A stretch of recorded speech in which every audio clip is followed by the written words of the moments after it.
Welcome to Psychology the Daf. We are in Gemara Pesachim Daf Chav Ches. This Gemara discusses a scenario where Rabbi Yehuda was proven wrong, and they used his own logic against him. The Gemara then quotes three aphorisms, each one kind of similar to the idea of he who lives by the sword dies by the sword.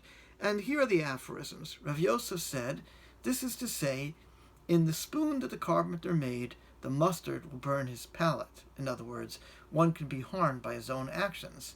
Abaye said, another folk expression, he who made the stocks shall sit in the stocks.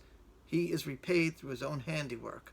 You know, the thing that they put prisoners in, they lock them up, like you see pictures in the Middle Ages, with their hands and head inside this wooden and metal framework. That's a stock. So the carpenter that made the stock will eventually be held in the stock.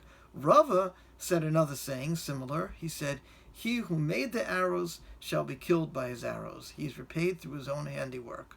Now, what is the point of the Gemara using these three maxims? Wouldn't one be sufficient? And also, why is the Gemara quoting these secular maxims to begin with? So I wonder if it might have to do with the fact that Rav Yosef, Abaye, and Rava all served as Rosh Yeshiva in Pumbedisa. Each one was a successor of the other. You can see that in Rashi Gittin, Daf Samach Amud Beis, where he explains that.